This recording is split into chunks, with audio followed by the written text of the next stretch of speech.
Ya, monggo. Assalamualaikum warahmatullahi wabarakatuh. Kami dari kelompok 6 akan mempresentasikan tentang peran pemerintah di bidang pariwisata. Pertama-tama, perkenalkan nama saya Safirul Naufal Faris dengan NIM 2108102011189. Lalu selanjutnya, Perkenalkan, nama saya Aisyah Pertiwi Ramadhani dengan NIM 210810201208. Perkenalkan, saya Nixon Stefania Samosir, nomor NIM 210810201193. Perkenalkan, nama saya Cindy Dwi Lestari dengan NIM 2108102011107. Perkenalkan, nama saya Ici Soaini dengan NIM 2108102011134.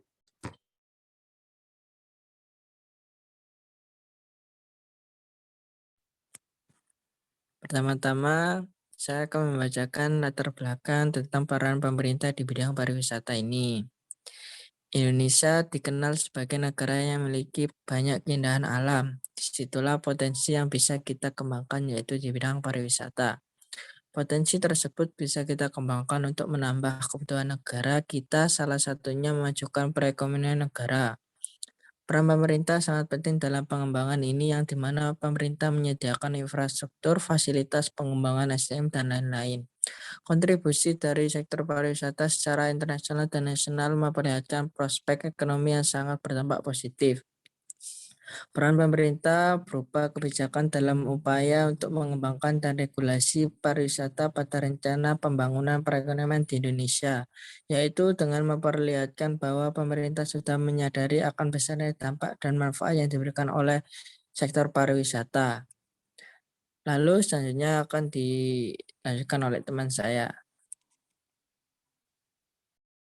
Selanjutnya saya akan menjelaskan tentang tujuan pemerintah dalam mengembangkan pariwisata di suatu daerah.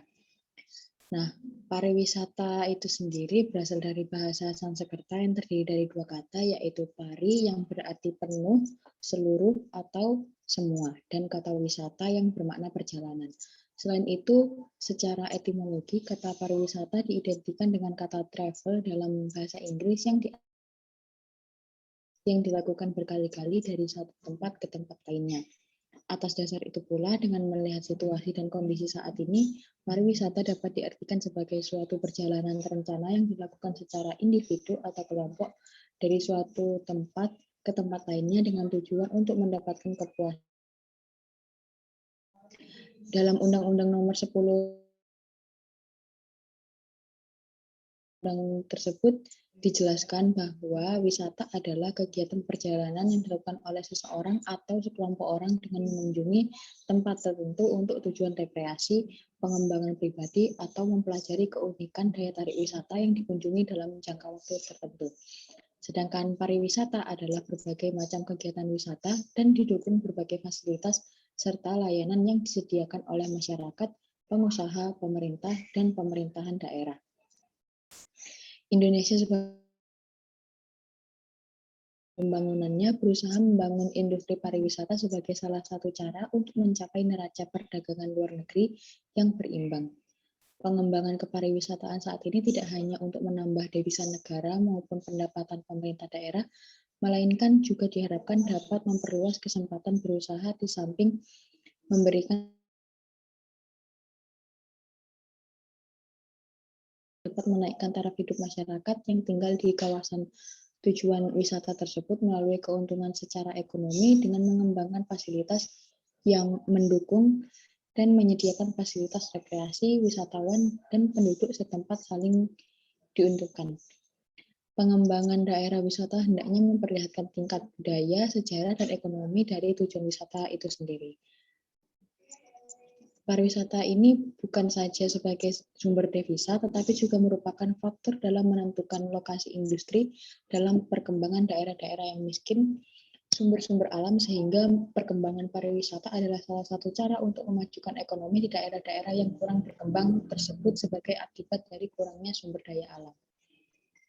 Kemudian sektor pariwisata juga berperan penting dalam meningkatkan pertumbuhan ekonomi serta menciptakan lapangan kerja dan mengurangi kemiskinan.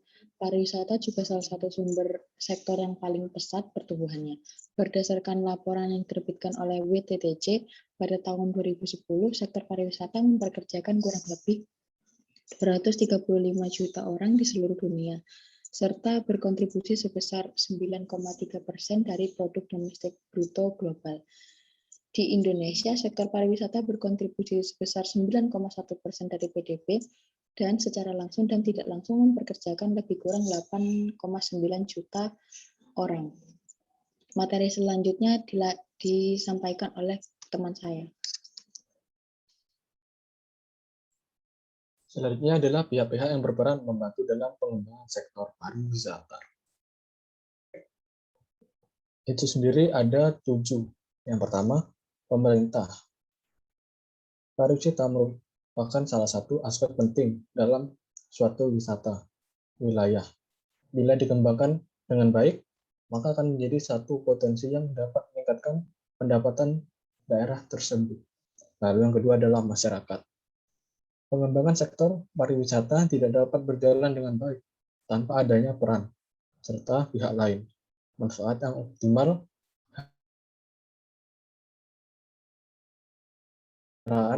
dan pengembangan sektor lain. Lalu yang ketiga adalah sektor swasta. Sektor swasta adalah stakeholder yang mengoperasikan usaha ekowisata. Sektor swasta menyediakan berbagai fasilitas akomodasi, informasi, produk wisata, tujuan wisata, dengan tujuan agar dapat menarik para wisatawan dan memberikan kepuasan yang pengalaman dan berharga. Lalu yang keempat adalah penduduk lokal. Penduduk lokal berperan sebagai subjek dan objek dalam pengembangan ekowisata. Sebagai subjek, pola pikir pelembagaan lokal dan kearifan penduduk lokal dapat diadopsi dalam proses perencanaan. Lalu yang kelima adalah media massa. Media massa dalam bentuk cetak atau elektronik yang hadir secara periodik adalah dalam informasi pembelajaran yang sangat baik. Informasi jenis berita atau kebijakan pemerintah membangun pengembangan wacana. Lalu yang keenam adalah perencanaan dan penelitian. Keduanya merupakan stakeholder unsur pemerintah yang menjadi sumber saran dan produk akademik sebagai bahan perumusan kebijakan. Produk ini dapat berupa identifikasi potensi, ide-ide pengembang, konsep perencanaan dan pengelolaan, hingga metode pelaksanaan. Lalu yang terakhir yang ketujuh, pengunjung atau pariwisata. Pengunjung atau wisatawan merupakan indikator terpenting keberhasilan pengembangan ekowisata. Sebagai pendorong utama pemerintah jasa ekowisata, pengunjung di luar wilayah dapat menginjeksi aliran ekonomi lokal dan diharapkan memberikan insentif bagi pengelola lingkungan yang lebih baik sehingga pengunjung akan memperoleh pengalaman dan pendidikan lingkungan yang nyata serta perihal resiko dan dampak pembangunan. Selanjutnya akan dijelaskan oleh teman saya. Masalah atau kelemahan yang dihadapi Indonesia dalam upaya mengembangkan industri pariwisata. Dalam upaya pengembangannya, sektor pariwisata di Indonesia masih memiliki berbagai masalah atau kelemahan. Masalah atau kelemahan yang dihadapi Indonesia dalam upaya mengembangkan industri pariwisata yaitu yang pertama adalah masalah pengemasan daya tarik wisata belum menarik. Hal ini disebabkan karena sumber daya manusia di daerah wisata tersebut masih belum tahu cara untuk mengelola dan mengemas daerah wisatanya agar lebih menarik dan tidak monoton. Apabila daerah wisatanya tidak menarik dan monoton, maka wisatawan jadi kurang tertarik untuk datang. Yang kedua adalah masalah terbatasnya diversifikasi produk. Hal ini disebabkan karena kebanyakan para pengusaha atau produsen serta para lulusan pariwisata kurang inovatif dalam menciptakan dan mengembangkan produk baru maupun produk yang sebelumnya sudah ada. Hal tersebut membuat perubahan dan selera konsumen tidak terpenuhi karena produk di sektor pariwisata cenderung masih kategori selera lama konsumen sehingga kurang menarik serta semakin kurang dikonsumsi oleh konsumen. Yang ketiga yakni masih lemahnya pengelolaan kepariwisataan. Pengelolaan pariwisata memiliki masalah karena pengelolaan pariwisata masih belum efektif. Hal ini seperti masyarakat yang masih kurang sadar akan potensi yang dimiliki oleh daerahnya, seperti mereka tidak mau menerima wisatawan yang datang ke tempat mereka untuk berwisata dan tidak mau menjual atau menjadikan tanah mereka untuk lahan wisata. Selain itu, pemerintah daerah wisata tersebut juga tidak sadar akan potensi daerahnya yang dapat dijadikan sebagai mata pencaharian masyarakat dalam sektor pariwisata, sehingga pemerintah tidak melakukan pembangunan pariwisata dan infrastruktur pariwisata. Hal tersebut dapat membawa pengaruh bagi industri pariwisata yang sudah ada akan berjalan kurang baik. Selanjutnya yaitu kualitas pelayanan wisata yang belum baik. Sedikitnya sumber daya manusia yang ahli di bidang pariwisata karena mereka lebih memilih untuk bekerja di luar negeri, membuat sektor pariwisata di Indonesia lebih banyak memakai sumber daya manusia layanan wisata yang berasal dari masyarakat setempat. Sedangkan mereka hanya mendapat pelatihan selama 3 bulan, sehingga membuat pelayanan akomodasi, restoran, serta pemandu wisata tidak maksimal. Selanjutnya yaitu disparitas pembangunan kawasan wisata. Disparitas pembangunan kawasan wisata adalah ketidakmerataan pembangunan antara kawasan wisata di suatu wilayah dengan kawasan wisata di wilayah lainnya. Hal ini membuat wisata di suatu wilayah tidak memiliki aksesibilitas yang jelas sehingga membuat perjalanan wisatawan yang berkunjung terhambat. Dan hal tersebut akan membuat wisatawan jarang atau bahkan tidak mau berkunjung ke tempat wisata tersebut. Selanjutnya yaitu interpretasi, promosi, dan komunikasi yang belum efektif. Promosi sudah semakin efektif karena dibantu oleh sosial media, sedangkan untuk masalah interpretasi dan komunikasi yang efektif masih menjadi kendala seperti wisatawan yang berkunjung ke suatu daerah wisata kurang puas dalam mendapatkan penjelasan yang baik dari pemandu wisata. Selanjutnya itu terbatasnya SDM dan komunikasi yang kompeten. Hal ini disebabkan karena sumber daya manusia yang berperan dalam industri pariwisata kurang mendukung dalam hal keterampilan bahasa asing, khususnya bahasa Inggris, serta dalam hal etika dan keprofesionalan pelayanan yang diberikan untuk menyambut kedatangan wisatawan. Selanjutnya yaitu sering timbulnya konflik dan kerusuhan sosial, serta situasi dan kondisi politik yang masih memanas. Daerah wisata yang rawan konflik dianggap tidak aman bagi keselamatan wisatawan. Alhasil, daerah wisata yang memiliki konflik tersebut mengalami penurunan pengunjung atau wisatawan. Yang terakhir yakni masih kurang diperhatikannya aspek lingkungan hidup. Kegiatan pariwisata dapat membuat dampak negatif seperti rusaknya ekosistem lingkungan kawasan wisata. Hal itu terjadi karena kebiasaan buruk baik bagi para pengunjung maupun pengelola wisata yang tidak peka dalam membuang dan mengelola sampah di sekitar lokasi wisata. Padahal, sampah tersebut jika dibiarkan akan merusak lingkungan dan merusak pemandangan dari lokasi wisata dan membuat daya tarik wisata tersebut menjadi menurun. Serta selain itu, para sampah tersebut juga dapat menyebabkan bencana seperti banjir.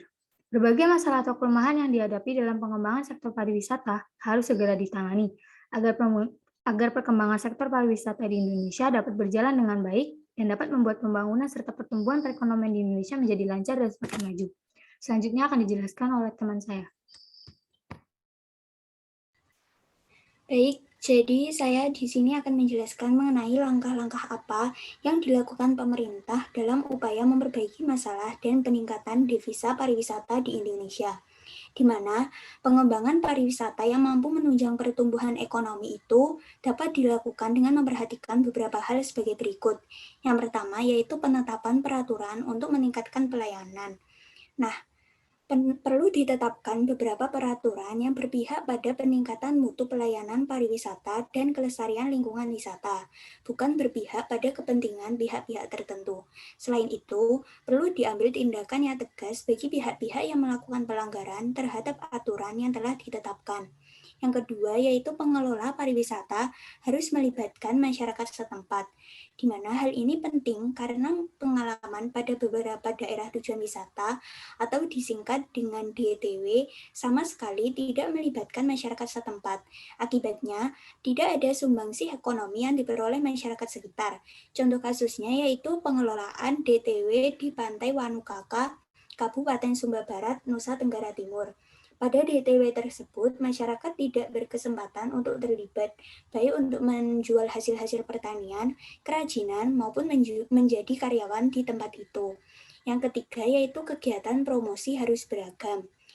Nah, selain dengan mencanangkan cara kampanye dan program Visit Indonesian Year, kegiatan promosi juga perlu dilakukan dengan membentuk sistem informasi yang handal dan membangun kerjasama yang baik dengan pusat-pusat informasi pariwisata pada negara-negara lain, terutama negara-negara yang potensial.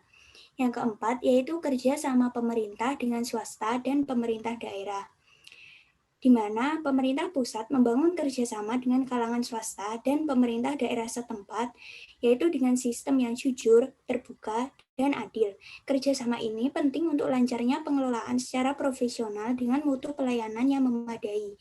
Selain itu, kerjasama di antara penyelenggara juga perlu dibangun. Kerjasama di antara agen biro perjalanan, penyelenggara tempat wisata, pengusaha jasa akomodasi, dan komponen-komponen terkait lainnya merupakan hal yang sangat penting bagi keamanan, kelancaran, dan kesuksesan pariwisata. Yang kelima yaitu memilih daerah tarik wisata yang unik, di mana perlu menentukan DTW-DTW utama.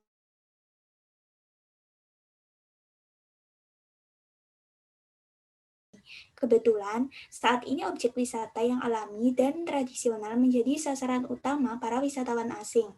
Objek ini sangat banyak ditemukan di luar Jawa, misalnya di daerah-daerah pedalaman Kalimantan, Papua, dan lain-lain. Yang keenam yaitu pemerataan arus wisatawan bagi semua DTW yang ada di seluruh Indonesia. Nah, dalam hal ini, pemerintah juga harus memberikan perhatian yang sama kepada semua DTW. Perhatian DTW yang sudah mandiri hendaknya dikurangi dan memberikan perhatian yang lebih terhadap DTW yang memerlukan perhatian lebih. Yang ketujuh, yaitu menyadarkan masyarakat akan peran, fungsi, dan manfaat dari pariwisata, serta merangsang mereka untuk memanfaatkan peluang-peluang yang tercipta bagi berbagai kegiatan yang dapat menguntungkan secara ekonomi. Jadi masyarakat diberikan kesempatan untuk memasarkan produk-produk lokal serta membantu mereka untuk meningkatkan keterampilan dan pengadaan modal bagi usaha-usaha yang mendatangkan keuntungan. Yang kedelapan yaitu sarana dan prasarana harus tersedia, di mana sarana dan prasarana yang dibutuhkan itu perlu dipersiapkan secara baik untuk menunjang kelancaran pariwisata. Pengadaan dan perbaikan jalan, telepon, angkutan, pusat perbelanjaan wisata, dan fasilitas lain di sekitar lokasi DTW sangat diperlukan. Dengan memperhatikan beberapa masukan ini, kiranya dapat membantu bagi penyelenggara pariwisata yang dapat menunjang pertumbuhan ekonomi. Tentunya, saran-saran dan masukan tersebut tidak berlaku untuk semua DTW. Hal ini sangat tergantung pada kebutuhan DTW masing-masing yang memiliki permasalahannya sendiri dari waktu ke waktu dan lingkungan yang berbeda-beda. Selanjutnya akan dilanjutkan oleh rekan saya.